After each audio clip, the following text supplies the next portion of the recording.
Thank you so much for all of you, to all of you for being here, and thank you to ArtX and Chapel Hill Denham for making this platform available for this conversation, which we hope will be insightful and exciting for all of you. So we'll get right to it then. Thank you, Njideka, for being here, for making it to Lagos. We're so happy to have you. So I think we can start with your upbringing. If you could just tell us a bit about growing up in Nigeria and your childhood spent here. Yeah, I also want to say thank you back. I'm so excited to be in conversation with my dear friend Temitayo. We've known each other a long time now, a fairly long time. I'm so grateful to ArtX, Tokini, for being persistent and not writing me off as a horrible person when I never answered my phone, or the emails, or the WhatsApps, or the text. It was just a really busy time. But thanks to the sponsors of this program, for Misla, for all the help coordinating. I grew up in Enugu, so the question was about my childhood. So I grew up in Enugu. It was a very quiet, maybe even simple life.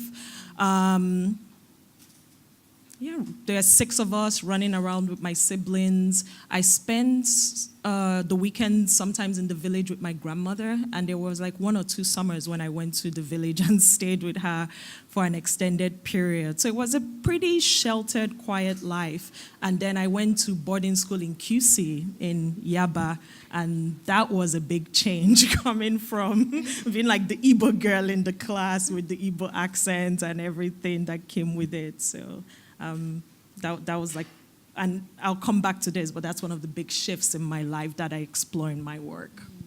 Wonderful, thank you. And so why did you decide to go to Yankee? Oh, also known as the United States of America. Sorry. The foreigners will learn all the Nigerian slangs by force today. So Yankee, no, the US wasn't really something I chose to do. My mother applied for the visa lottery, which is now in the news for... So my mother applied for the visa lottery when I was in maybe towards the end of my junior secondary school, and she got it. And if you get the visa lottery, your whole family gets it. So what that meant was that starting from 1997, I had legal rights to live in the United States, and that also made me entitled to scholarships for college. Otherwise, I wouldn't have been able to have, at that time, afford going to a school in the United States. So my parents just felt that this was an opportunity they couldn't pass up. So I finished secondary school and then went to the United States. And it's one of those things I didn't really think about until like a month ago. I was applying for a grant, and it was like a grant about immigrants living in the United States in the creative field. And one of the questions was like, oh, what brought you to the United States? Or how did you end up being in the United States? And as I started answering that question and thinking of my life history, I just had that clear realization of how my mother had always dreamt of a more cosmopolitan life for us. And by that, I don't mean like she dreamt for us to live abroad, but it just like really hit me that she was aware of the homogeneity of our life in Enugu. Which is not a bad thing, but there is more to the world than that. If you think of like in Enugu, everybody was Igbo, everybody I interacted with was Igbo, Christian, probably Catholic, we all spoke the same language.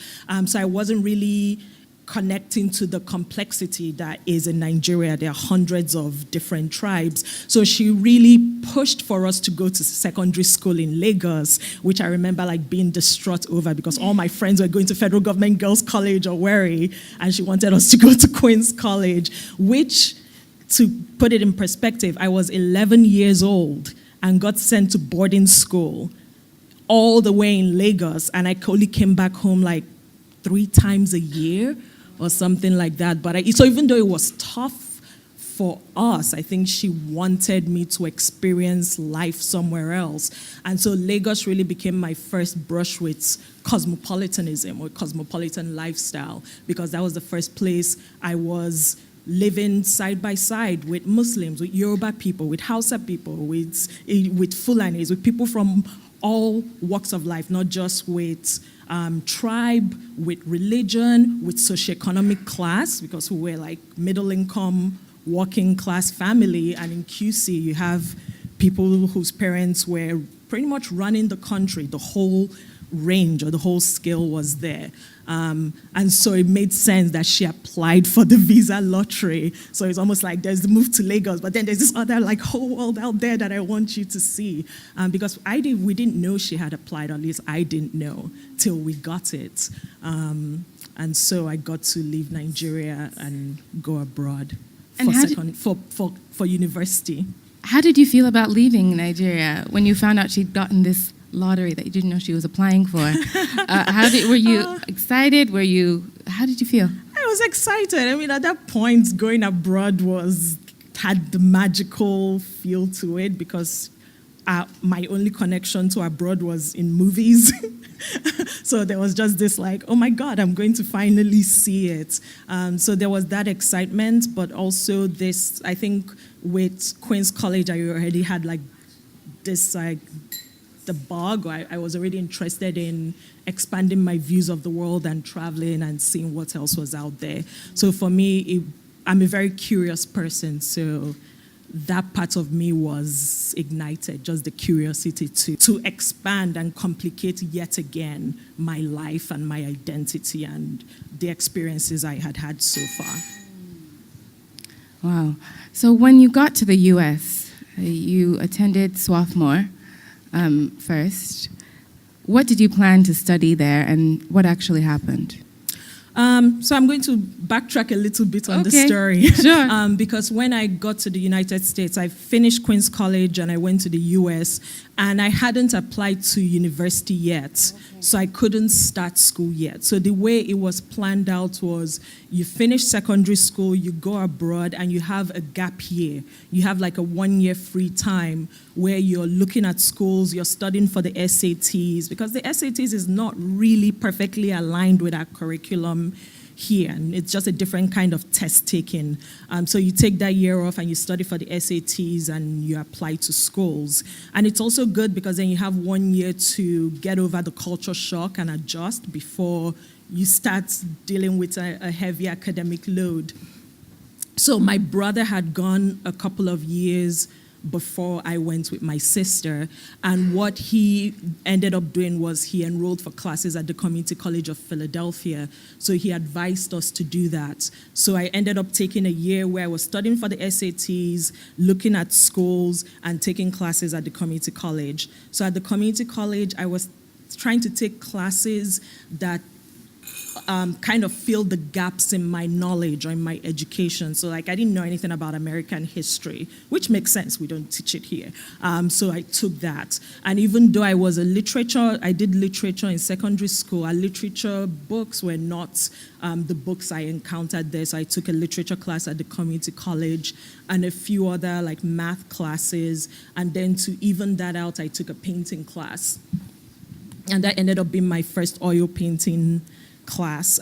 Why am I telling this story? Because the teacher of the class, I remember this one day after school, he called my sister and I aside and he told us that he knew we were applying to schools, and just based on what he knew of the two of us, he thought we were going to like this school called Swarthmore College. And that was the first time I ever heard of it.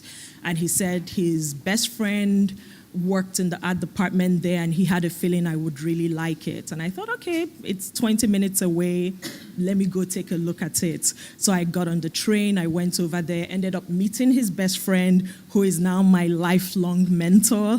I still talked with him, emailed him, and I graduated in 2004. So he's actually one of the reasons why I decided to become an artist. So when I did that visit, I ran into him and I just dropped by to say hi. And we ended up talking for over an hour. And I was just so impressed with the school and how much attention I was getting, and I wasn't even a student yet, that I decided on the spot I wanted to go there. So then I applied and went there. And so you decided you wanted to go there. Did you decide that you wanted to study art then as well, or? Goodness, no. No? No. No, so I mean, I drew my whole life and I had taken the painting class, but art was not something I thought at that point I wanted to do. I knew I liked it. I knew it was somewhat easy for me. I thought of it as something that came easily to me. But I think I never, at that point, I didn't really think of it as something I could spend my life doing. And it also was because at that point I hadn't really met, because it's hard to want to do something if you've not really seen someone doing it. Then it's not concrete, it's not a reality. And so I think going to Swarthmore and taking more and more classes with this same Professor Randall Exxon and having long discussions with him and talking more and more about art and seeing someone who was spending his life doing this and was happy, it made it a reality in my mind. And it also made me aware of the power of what art can do. So I think that was very slow. When I went to Swarthmore, I went in thinking, I'm going to do pre-med, I'm going to go to med school. And it wasn't until my final year that I shifted. And that shift led you to Pennsylvania Academy of Fine Art, Yale University, and the Student Museum in Harlem. And I would love for you to talk about how those experiences, collectively have impacted your practice and your person. Sure.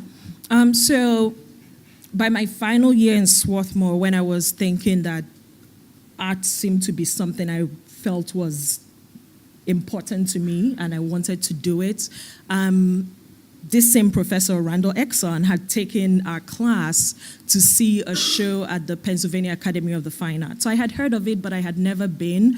And they had this one painting. Like every artist or painter here is aware of that. Every once in a while you see an artwork that stops you in your tracks, and like decades later you can still remember like where you were when you saw that work. But I had one of those moments. I saw a Sidney Goodman painting and I was blown away because he does figurative work, but it was figurative work that was very fresh and just looked different from anything I was seeing. And I think that was the first moment I realized that it was possible to work in this tradition that was very old and make it very current and contemporary.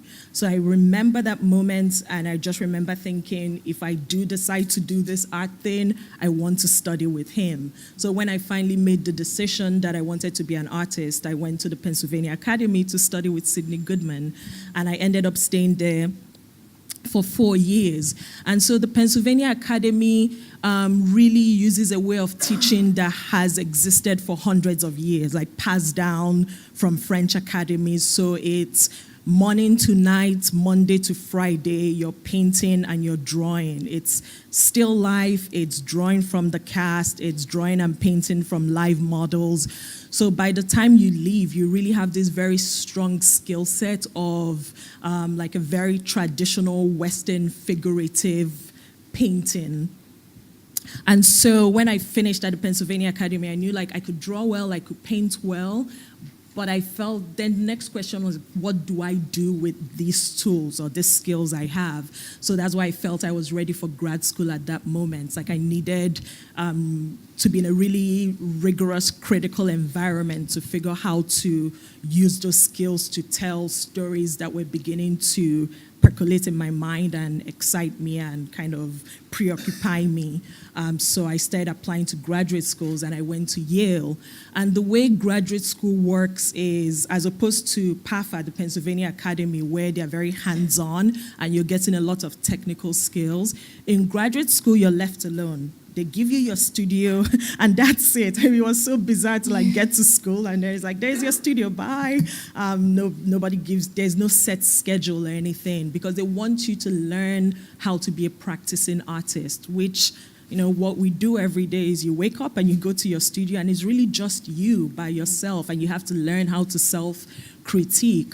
So in grad school, you're left alone, and you're kind of experimenting, doing works, trying to figure out what you're doing, and you have visitors and older artists and critics come to your studio and give you critiques, where they look at what you're doing, they tell you what they are reading from it, and you have a discussion about what's working and what isn't. So that was perfect for me to really start trying to like get some meat into the content of the work. So that was what happened for 2 years in grad school. And then after that, I got the Studio Museum in Harlem residency. And so by the end of the grad school, I already had the content of the work down, and a lot of what you're seeing now was already happening. I was already doing the mixed media, painting, drawing, printmaking work, but it was still at the early stage. And so what the Studio Museum residency did is like it gives 3 artists every year get it. And if you accept it, they give you a studio on the 3rd floor of the museum. They give you a stipend. It's not too much, but it's enough for you to pay rent and feed yourself in New York for a year. And you have 24-hour access to your studio in the museum all year round. So what that really did for me is that it gave me a chance for 1 year to wake up in the morning, go into a studio and work till evening every day, not worry about getting a job to sustain myself. So when you have the space for that kind of intensive studio practice, what it does, it really helps the growth in your work move at an accelerated pace. And so that was what happened that year, and I feel like I'm forever grateful to the Studio Museum for that residency. And I feel like I keep saying, and I really am not joking, there's nothing the Studio Museum will ask of me that I'll say no. Wow. Like nothing. Wow, it's phenomenal. So I'm really interested in the way that your practice has developed formally. You know, you received a lot of training. Can you talk to us a bit about the color palette in your works, how you've tried to, I shouldn't say tried, how you've successfully, you know, found your way, your own way into contemporary art making? Everybody has, it's one of those things where I don't know if it's my internal color choice or if it's something that I just picked up at the Pennsylvania Academy. I don't know what the answer is, but what I know is that at the time I started grad school, and it must be internal because I still do, I gravitate towards earth colors. So very, the umbers, the raw siennas, the really dull sap greens. And when I started grad school, every time I had critiques, the one theme that kept coming up all the time was just, these paintings look old. These look like they could have been done 50 years ago. So a big challenge for me was, how do I make, you know, it's like the same thing with Sidney Goodman. How do I work in this tradition but make it look like it's being done today, like it's being addressing stories that are pertinent to today, and people don't think, oh, this looks like it's from 50 years ago, which was very depressing. So I was trying to think of different ways. So I was kind of attacking it from different ways. And one of the things that I became really aware of was like my colors were very old. And something that was really helpful to my practice was that I studied with this one guy, Peter Halley, that uses a lot of very bright pop fluorescent colors. So I think I was able to begin to adopt some of his colors. But I also do things like trying to get myself out of my comfort zone. So with some color choices, I would look at an artist who has a color palette I admire. So I might open a book and pick out a Matisse painting with a color combination I like and decide to use that color combination.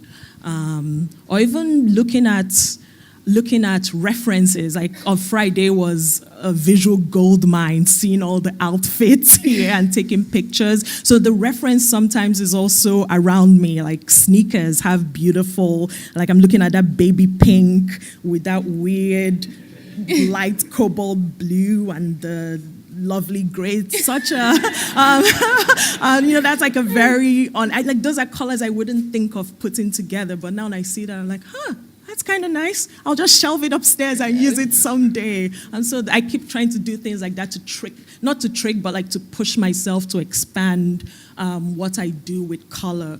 Because color is such a powerful thing. Like it's a big tool to work with. So on one hand, color can be something that carries symbolic meaning.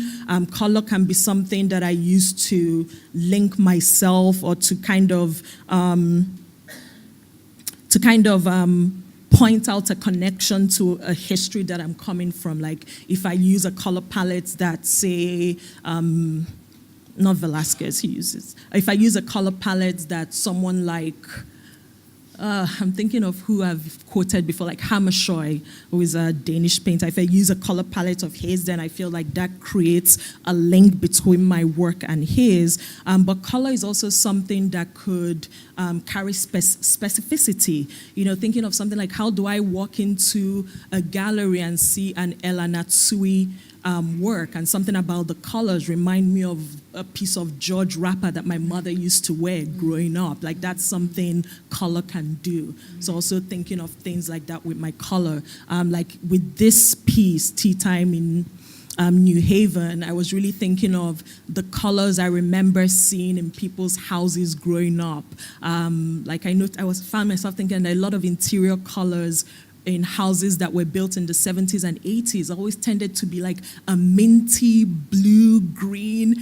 I don't know if that was imported in bulk in the country, but it just seemed like every other house had that color. So I was trying to go there with that. Or like when I'm thinking of the red of Enugu dirt, what does it mean when I use it in a space? What does it mean when I make a work and there's a big window outside and I want that window to convey Los Angeles, but there is no imagery in the window, it's just a flat color? Then the challenge is, what is that color? How can I use color in a space to kind of make the work specific to, like, root the work to a location? So in thinking about these influences, how color helps you to connect to different places, can you specifically speak about Nigerian artists, visual artists and creatives who you feel your practice has been in dialogue with, or who have influenced how you make your work in any way? Sure. It's a long list, but I'll try to keep it short and concise. Now I keep thinking of the first time. So I've always loved going to museums, even long before I thought I was going to be an artist. Every time I traveled, the museum was always high on the list of places I would go. It took me a while to realize that there are people like my brother who don't like going to museums. I thought like everybody was like that. So it was like, I always did it. I always loved looking at art books. I had kind of looked at it for as long as I could remember. But I had always looked at it, but the feeling I had the first time I saw like a Yinka Shonibare work or a Wengechi Mutu work, I actually remember never having had that feeling before. And what it was that spontaneous recognition. Like when I saw Yinka Shonibare's work, I remember having that moment of thinking, I don't even need to read the plaque. I know this work. Like, I know this story. This is like, I feel it in my core. This is a story that I know in a way I had never felt before. So that also kind of helped shape the kind of work I wanted to make. So why did I tell this roundabout story? To say that Yinka Shonibare is someone that was really influential to me. Just made me realize that I wanted to make work that made people have that reaction, or made me have that reaction of just like, this is not sincere, but this is really tapping into a story that is almost visceral. Same thing with Wengechi Mutu, just that instant understanding, like the conversations you're having about being an African in the United States and beauty and the questions behind it. Like, I can see all that stuff. Like, nobody needs to read me your artist statement. So those two people come to mind. The photographers from, sorry, you did ask about Nigerian. I started with Yinka Shonibare, then I went to Wengechi Mutu. But the Nigerian photographer, J.D. Okayo Jekere, is someone, I have his book, and I looked at it like the day before I left for this trip, but he's someone that when I'm stuck in the studio, when I'm feeling like I have a creative block, I'll still pull out his books and look at it. And even though his work is very different from mine, it's photography, it's black and white, hairstyles, I just love them because they really speak to, the fascinating thing about him is that there are these hairstyles that are very traditional, but they're also at the same time reflecting a modernizing world. Like I was reading that a lot of them have names like flyover and roundabout that also reflect the Styco Bridge. So it's like this weird intersect of tradition and modernity where there are these hairstyles that are rooted in tradition but are beginning to reflect what's happening in the world around them. And there's something about that that just really I find so beautiful and powerful in its simplicity. So he's someone I look at a lot. But I was telling you the other day that I always feel remiss talking about influences without mentioning writers, because I feel as much influenced by I feel that there are writers that have influenced me just as much as other artists. And of course, leading the pack is Chinua Achebe. So Chinua Achebe, read him when I was little, have read him my whole life, probably read everything he's ever written. And I think Chinua Achebe laid the groundwork for a lot of creatives on the continent in really saying that statement of we have to tell our own stories. And there's urgency in that need to speak for ourselves and center ourselves in the narrative of things. So I think he influenced me that way, but also contemporary writers, even like Chimamanda Ngozi Adichie. I mean, going back to not contemporary, Wole Soyinka. I mentioned it. I think I mentioned Elechi Amadi earlier on in the talk. But I think the reason why I find those writers relevant to my work is that a lot of them are writing in English, but they are writing in variants of English.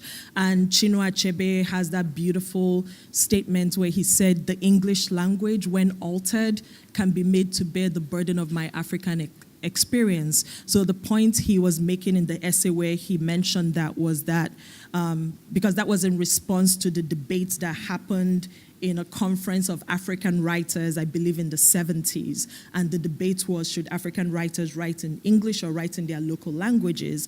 And the argument Achebe was making is that English has already become interwoven into our culture. It's no longer like an outside thing. So instead of rejecting English, really think of the fact that even though English came to us from abroad, what we have now is a variant of it. And if you can write in that variant, you actually are able to claim this thing that wasn't yours and it's now yours. And so the reason why I feel kindred to those writers and what they're doing in trying to co-opt a language that wasn't originally theirs is that it parallels what I'm doing. I'm trying to use this training I received from the Pennsylvania Academy, which is a Western traditional way of painting, and I'm trying to crack it, alter it, co-opt it, and use it to talk about a place that that tradition didn't originally come from.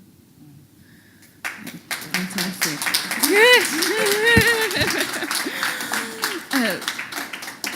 Wow, I mean, what a comprehensive answer to that question. And so in co-opting this language of painting, there are distinct elements in your work that I would love for you to speak about. The first of which is botany, Botanical Forms. On Friday, we were literally running around the streets of Ikoyi looking at plants, and she had a story for plumeria. She had a story for a plant that we don't know the name of, but we were drinking the nectar, and people were looking at us like, what are these two people doing? So if you could just talk about, botanical forms and why they're important to you, and why we see so much of them in your work. I've had a funny few days because I noticed I've been walking around with my head up. Or like this one woman yesterday came up to me. I was like, Madam, are you mad at me? And because I was taking pictures and she thought she was in trouble, but I was photographing the plants behind her, which then confused her even more. Like, you're just shooting the plants? I was like, yeah. And then I had to show her my work on my phone. No, but so something that really takes up a lot of my mind and I obsess about and I spend hours looking at pictures or writing notes is the one word I used to describe it is specificity. I think for work to be successful, it needs to have specificity, it needs to be rooted. When I talk of specificities, being able to root something in place, in time, in culture, in continents, what can I have on a TV? And if you see it, it takes you back to a specific time and a specific place in a specific country. That's what I mean.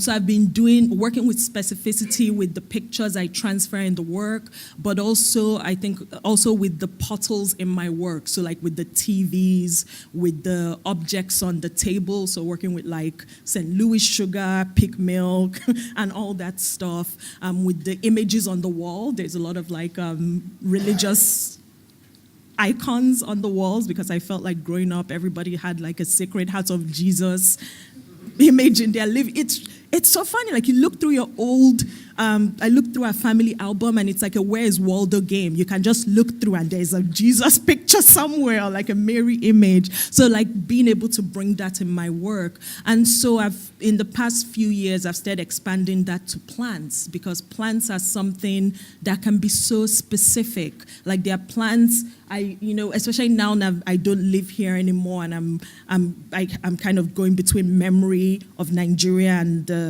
like where I am in the present. But moving to Los Angeles, because the weather is slightly similar, there's a lot of overlap in plants in LA and Nigeria. But then because of that overlap, I've become acutely aware of the times of the plants that I saw in Nigeria that I don't see or haven't seen in LA. So I've started doing work, which is similar to the research you're doing now, in thinking of plants and how plants can be this incredible thing that you can use to talk about the world and movements and geographies. Something like a cassava plant. When I think of a cassava, you think rural Nigeria. Like that's really where I see it, driving to the village. But then there are plants like palm that really mean nothing, because palm is everywhere. Palm is here, palm is in LA, palm is in Dubai, palm is in, like, it's not specific. It's become just watered down. So what does it mean to play with those things? So we were talking about fruit, because I feel like every time I talk to my friends abroad, I keep saying, we have this plant with a fruit called fruit. And and then it's like, and I was never, because we have plants here, and I'm always excited to finally find the names, because you know what they look like and things like that, but you don't always know the name. And every once in a while, I see it in LA and I ask my friends who garden and I find out the name. But fruit, it's hard to explain it when all you know is it's called fruit. And so you learn something every day. I just found out on this trip that it's actually almond. You didn't know either, right? So it's not just, you told me. Okay. My sister did not know. So I was taking lots of pictures of that. So anyway, that's why I've been interested in plants, because that plant, it takes me back to home. And then once I found out the name and I started doing research, I found out that it's called the Caribbean almond. So even though it's an almond, it's actually not the almond that is found in the United States. So I'm excited, because that's the kind of stuff I see, and I'm like, yes, specificity. I'm going to work with this. Because a lot of things are specific to here, also interestingly specific to Caribbean countries, which I'm totally okay with. Sorry, there was something else I wanted to say and I just drew a blank. Oh, the plumeria. Yeah, so the plumeria is a plant I was working with in Los Angeles. So just a side story on why I find plants interesting. I had a studio in East LA, and there was a lot of plumeria in East LA.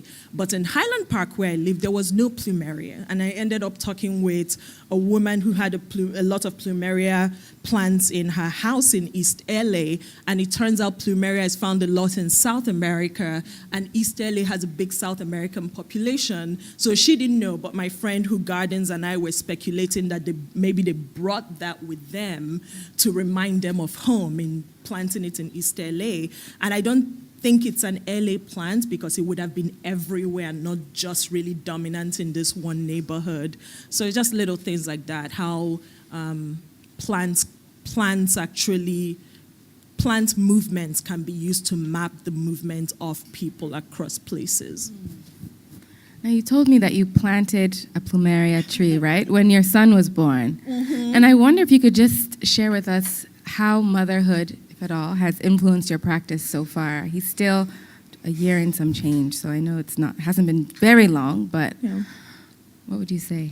Yeah, we call it so the lady I was talking to gave me a stick, actually gave my friend the gardener the stick, and you let it dry and you stick it in the ground. And I don't have a green thumb. I thought it was going to die, but it's alive. And we planted it right when my son was born. So we're excited to watch it grow with him. And in terms of motherhood, I remember someone telling me before I gave birth that as when you have your child, you have to learn to walk faster. And I feel like I totally understand that now. It was a bit tricky. I don't know yet because I feel like I've not had a normal schedule because he was born in December and I ended up taking a long time off. It was just, I wasn't in a right place to go into the studio. I had a little bit of a block. I was preoccupied with the baby. The whole election thing was depressing, and I just read the news all day and couldn't get back to the studio. I mean, it was tough for me because I felt like if so much of my work is about talking of cosmopolitanism and me as a Nigerian living in America and how I was a Nigerian, American, and really was of these two worlds. And then you have this election where, you know, as for me as an immigrant, a woman, a black person, I just felt rejected from the country I called home. So it really was hard for me to go into the studio and keep making the work I was making. So I took a long time off. And then when I went back into the studio in May, I had to finish up work for a show in Baltimore that just opened a week and a half ago in October. And I had to finish up work for another show that opens in a week and a half. So I had like 6 months to work like I was possessed. So I was working 9 in the morning till 11 or midnight every day for about 3 months. So I feel like that's not a normal schedule. So I went from like not working at all to like working all the time. So now going forward, I don't know, maybe if we meet again in a year, I'll have a better answer to that question because my schedule hasn't stabilized yet. But the thing is, I don't know if he'll show up in the work. I think that's what people wonder because so much of the work is about my life. The people who appear in it are me, my husband, my siblings, and things like that. So I think a lot of my friends are always like, so when is he going to show up in your work? And that I actually don't know, which is weird, given that I put so much of my life out there. We didn't even put it on social media when he was born. So we've been very quiet with him. But in one of the pieces I had in the Baltimore show, there's like evidence of him. So like his toy is in the corner, and on the fridge there's a little photograph of him, but it's all blurry to look far away. So it might be things like that for a while where he's not represented, but there's evidence of him. That's beautiful.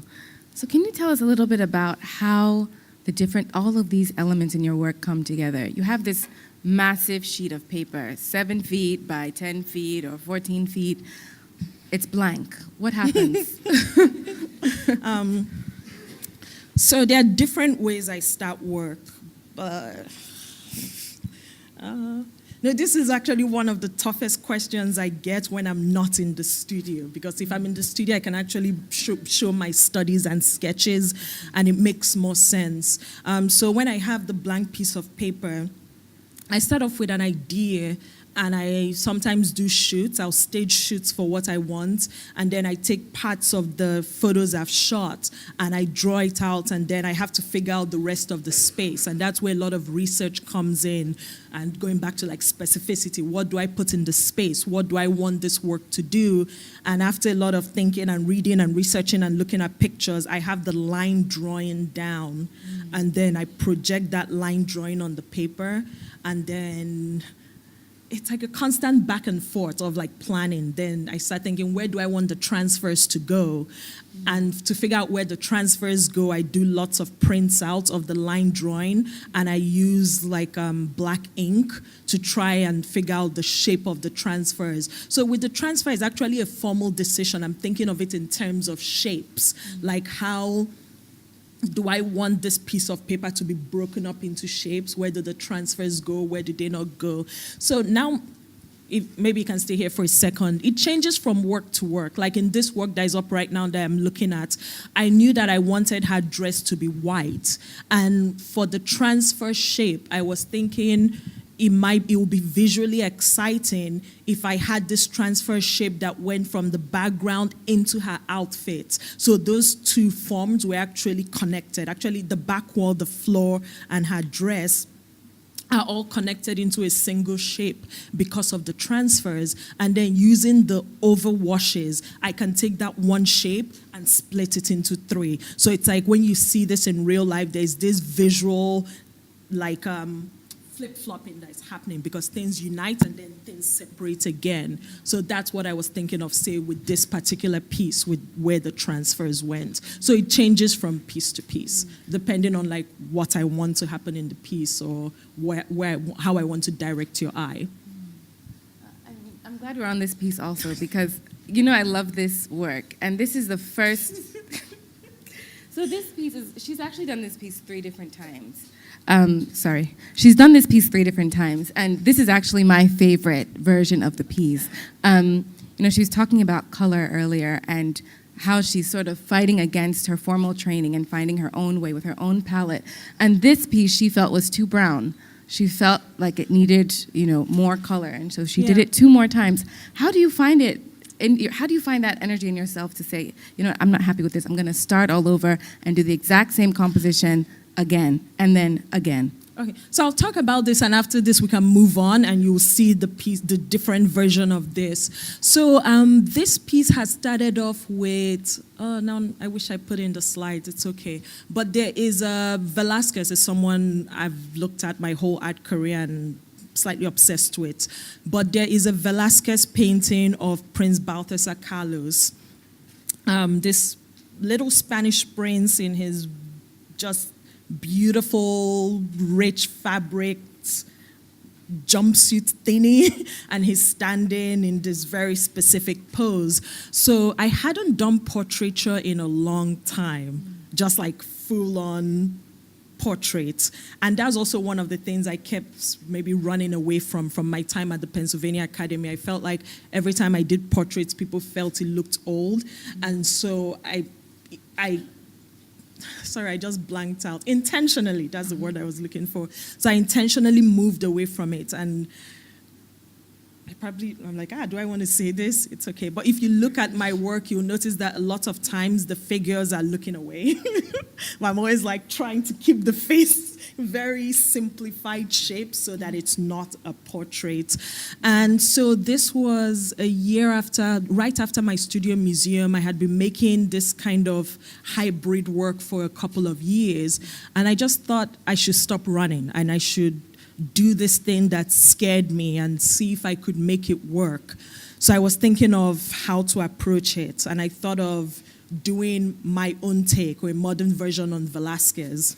So I found this Velasquez painting of Prince Balthasar Carlos, and I was thinking of doing like my sister's version of it, but also to talk of, to kind of make work that linked into the history of portraiture. But I also thought there was something fascinating about how, even though that work was hundreds of years old and this one would be done at the moment, just the gestures of portraiture and the way we present ourselves just is timeless. It doesn't change. So I started doing this, and I wanted the colors to echo Velasquez, but I didn't want them to be brown. So I was actually trying to use lots of whites, which now I feel I can do, but back then I didn't know how to do it. Because you can't just use white, you need to tint the white somehow. Mm-hmm. So I was tinting them with a lot of browny colors. So when I finished that, I just felt like I went back to everything I had tried to avoid for years. It seemed old, the colors didn't seem fresh or current.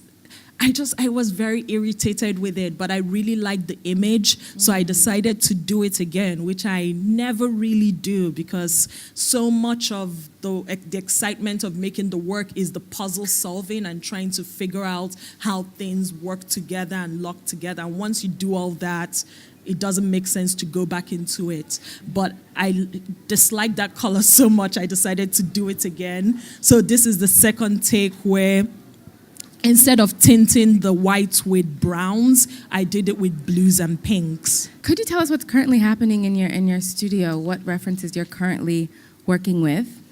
And then I guess I'll tie the two questions together. And congratulations on the MacArthur. Thank you.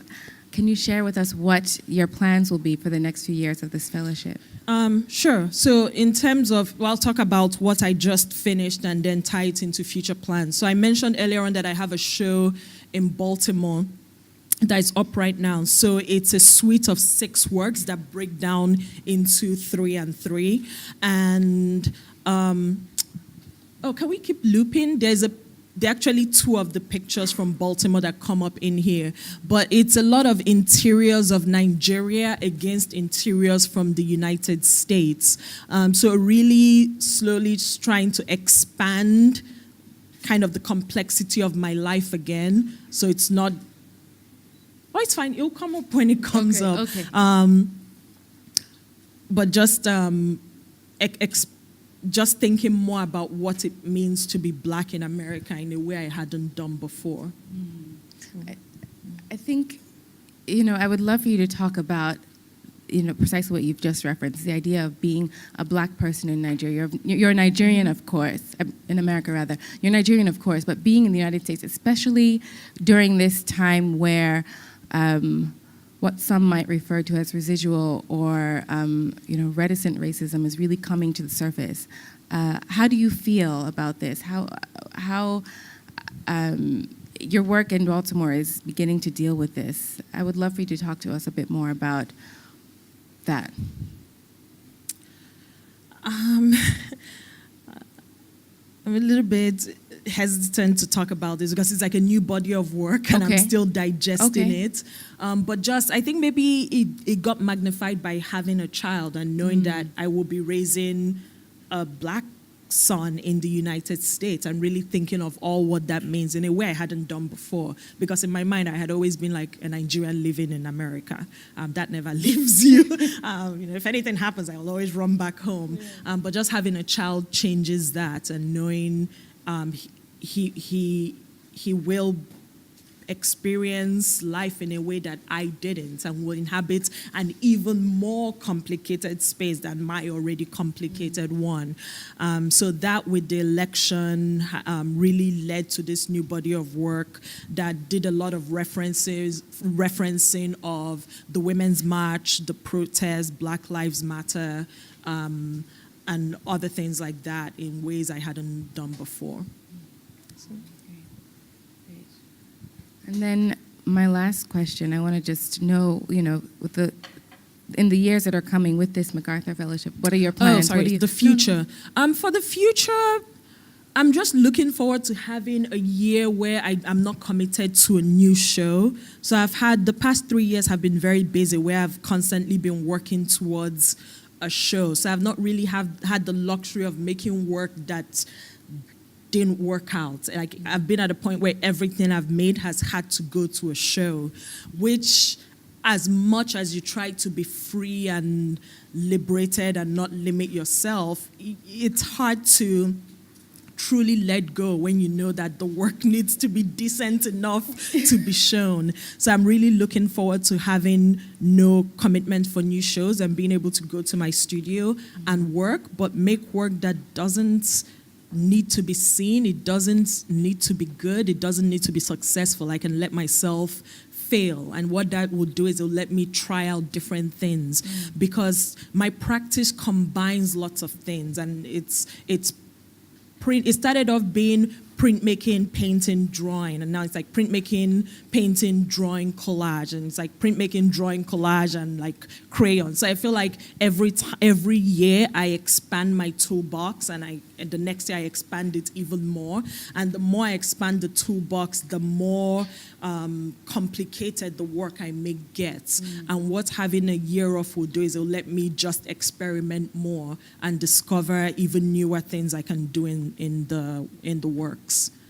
So I feel terrible to cut you off like this, so I will just give you one question from the audience, and then we will I will hand the microphone over to Tokini. So, from Art House Contemporary, the question is: kindly elaborate on the value to you of your mentorship. Of your mentoring relationship with Randall Exon.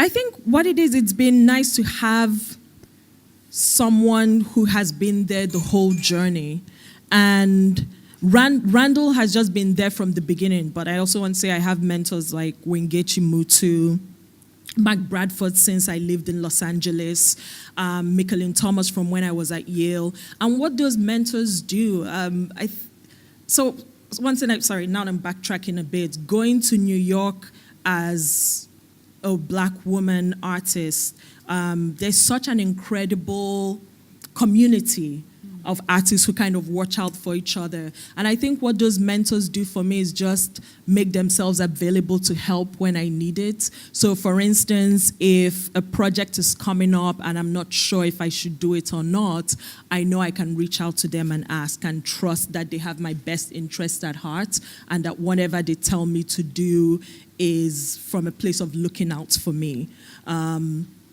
So that's what a lot of them do, just being sounding boards, giving me guidance, giving me advice. Like Matt Bradford was someone I met up with when I moved to LA, and he really talked to me about the city, what I should do, where I should find studios.